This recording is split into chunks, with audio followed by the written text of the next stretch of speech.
Hi, everyone. So apparently my internet cut out and I did not get to the problems for 7.3, but I'll put these problems in 7.4, 7.5 all on this one video. So I also refilmed this all again and it was not saved by Zoom, which is very strange. So here we go for the third time. So it's already written out. So this will be sort of shortened on my part and your part, but you'll need to pause this to write everything down. So based on polarity and attractive forces, we're going to predict whether or not these compounds are soluble, insoluble, or form that micelle in water. If we look at heptane, all right, we just have hydrocarbons. So we know that that's nonpolar. That's going to be insoluble. And you can understand what forces are there. It's just London forces, but that's a nonpolar molecule. Do you have anything that's dipole? You don't. Think of polarity. B, acetate anion. You have an anion. So you know you have a negative charge. This is polar, so it is soluble. Lauryl alcohol. This is found in shampoos and skin cleansers. So you have this whole hydrocarbon tail that's nonpolar. And you have this polar region right here where you have this hydroxyl group. So this is both, right? This is amphipathic. Now, to predict which of the following compounds is likely to be more soluble in water and justify your answer. A, if you have a fatty acid or a fatty acid salt. If we had a fatty acid right here, okay, and if instead we have a fatty acid salt where that hydrogen's gone, we have this super negative charge. We know that instead of just the hydrogen bonding, which is pretty strong in the case of the fatty acid, that in the fatty acid salt, we have ion dipole in water. So this is even stronger. This is a stronger attraction. So it's all based on the polarity and the attraction. And that's how you're going to have your maximal solubility. Also with temperature, but that's not included in this problem, right? So the more soluble in any event, anyway, would be the fatty acid salt. So that is the fatty acid salt. I see that my picture's in the way. So if we're looking here at potassium chloride, we have something that's ionic. So we know we'll have ion dipole interactions compared to our molecule here, where we just have dipole. So the more soluble is the more polar. Like likes like dissolves like likes. Okay, so you know that the answer is going to be potassium chloride in this case, and the fatty acid salt in A. So let's go over 7.4 and 7.5 lectures and then work those problems. So, oh, we have to go back, right? I will try to put together a little study guide for you guys. Okay. So dietary lipids. You can differentiate lipids based on whether they are solid or liquid at room temperature. And the particular lipids that we're talking about right now are going to be triglycerides.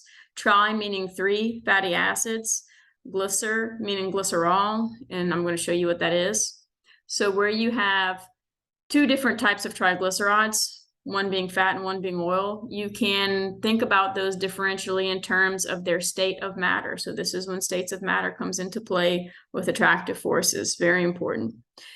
If you have a steak, lard or butter, that's fat. And you know at room temperature, that's a solid, right? So you just think of your kitchen and what you cook with.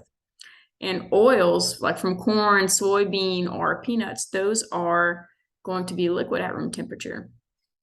And so if you want to know whether or not something is a fat or an oil, you can just think in tangible terms, what state of matter they are, what physical state at room temperature.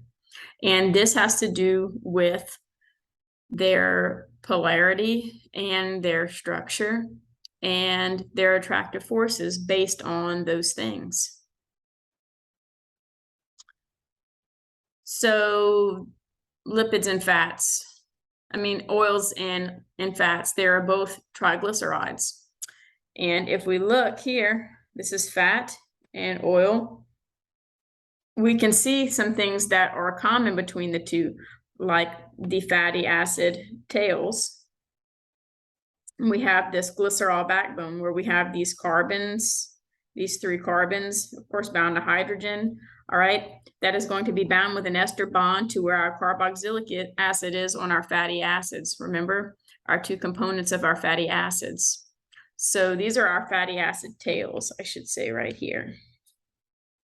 And so these are components of both fats and oils. But what's different about them is in a fat, you're going to have more saturated carbons, so less double bonds. They're saturated with hydrogens because they're a single bond, so like an alkane. And within oil, you're going to have some cis bonds going on, cis structures going on, because you're going to have some double bonds. You're going to have more double bonds there, as you can see here. And that creates sort of these kinks that you can see in the ball and stick model.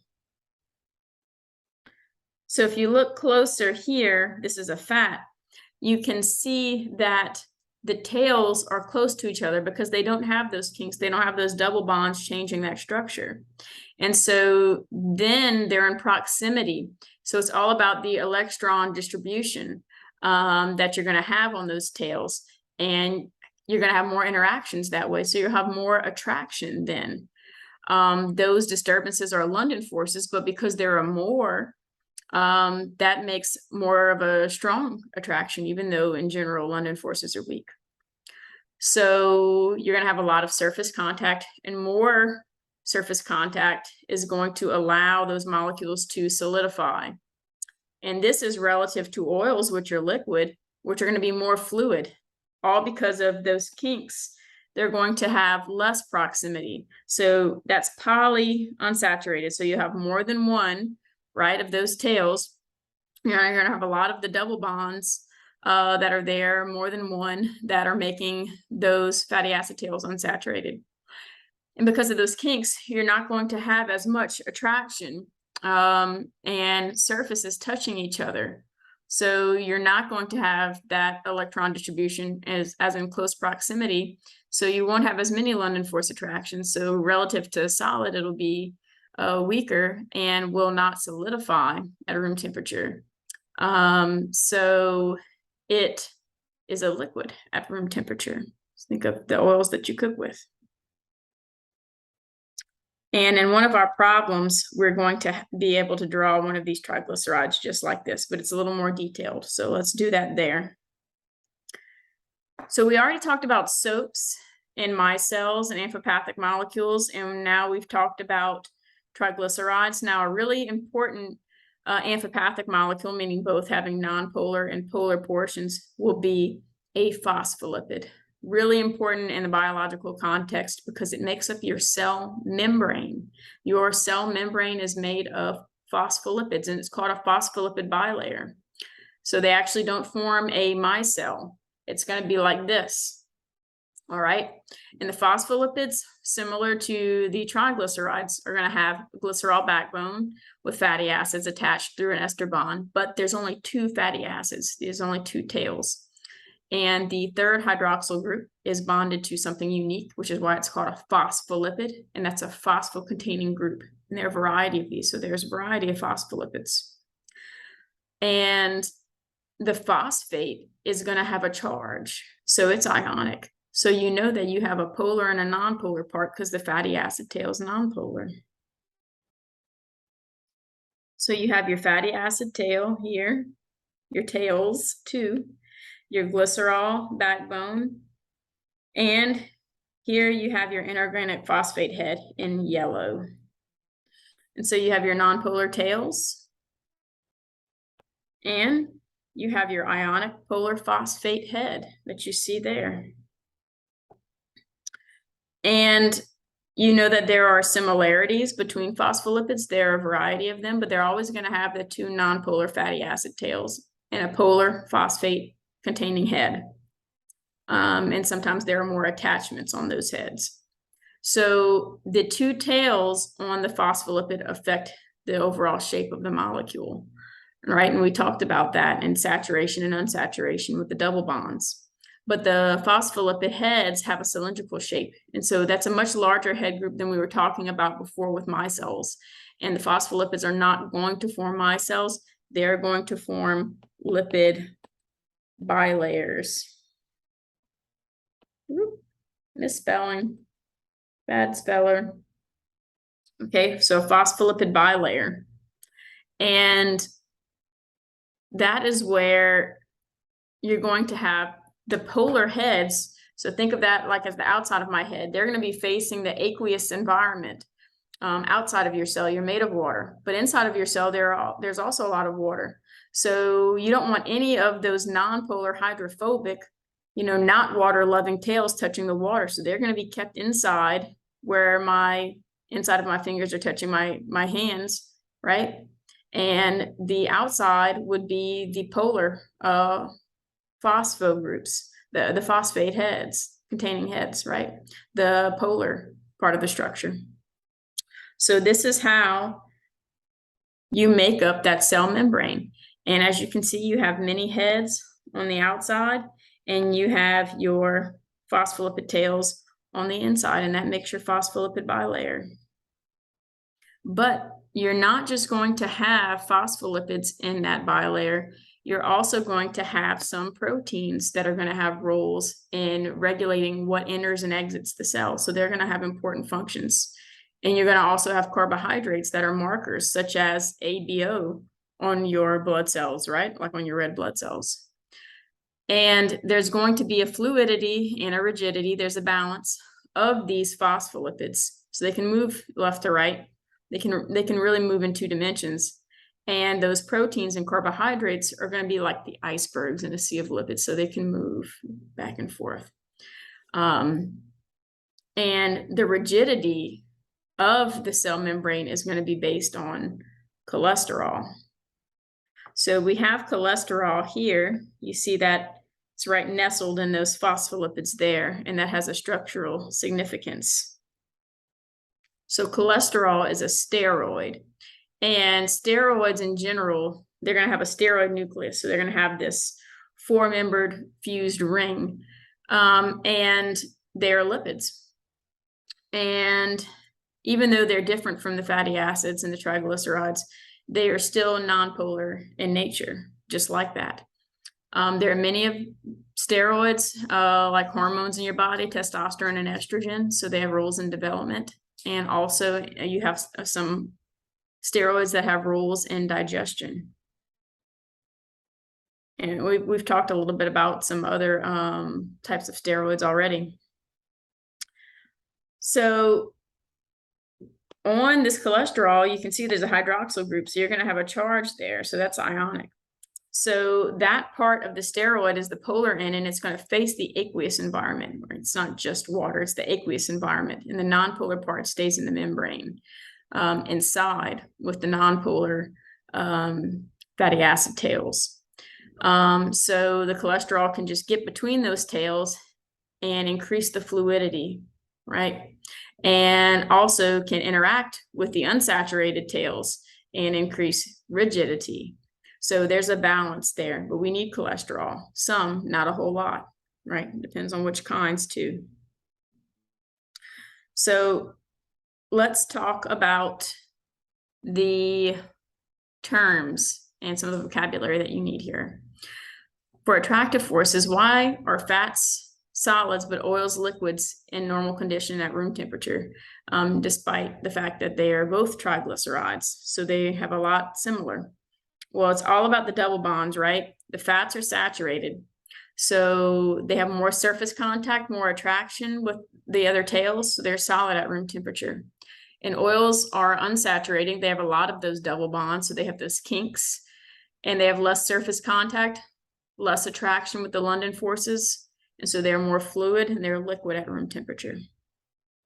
You can pause and write this down. Considering the chemical structure, why are the melting points of oils lower than those of fats? Well, oil has a lower melting point because it takes less energy to move those really packed tails that are tight together. And so relative to fats, which are a little more packed together. So with oils, they're more loosely packed, and with fats, they are more tightly packed. Okay. So you're going to have a higher melting point for fats. All right. It's all about how much energy it would require to move those tails. Okay. So in energy, think heat. Okay, so we already looked a little bit at unsaturated fats and like oleic acids and palmitoleic acids, and how to name these structures and how to draw them. So we did this in chapter 4. So you know you need a hydrocarbon chain, a carboxylic acid, and you might have some double bonds. And you know that right here, you know how many carbons you have, and you know where you're going to have double bonds. So that being said, also, when you are counting, when you're making your chain, or whenever you're trying to determine where that bond's going to go based on the naming system, your first carbon is over here. Keep track of that. So in this problem, one of the triglycerides found in coconut oil has 3 fatty acids with carbon designations 10 to 0. So that means, so 10, none, 8, none, 12, none.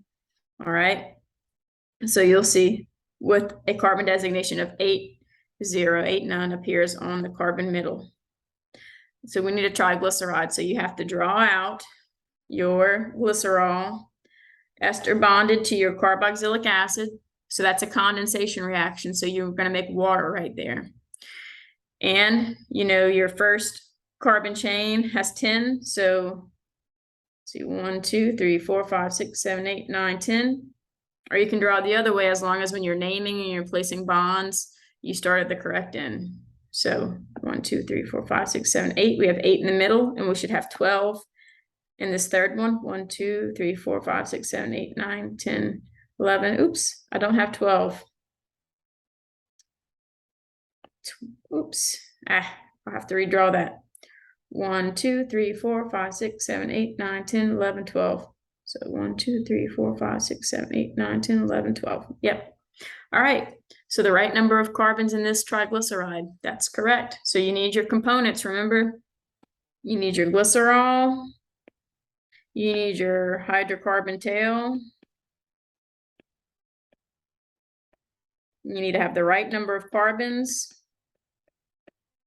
And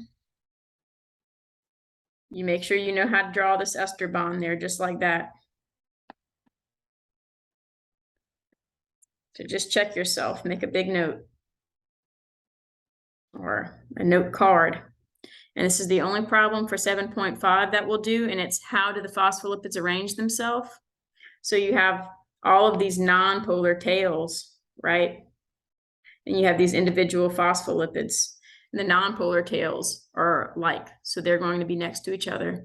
And where you're going to have water outside of the cell and water in the cell, aqueous, that's where you're going to have the hydrophilic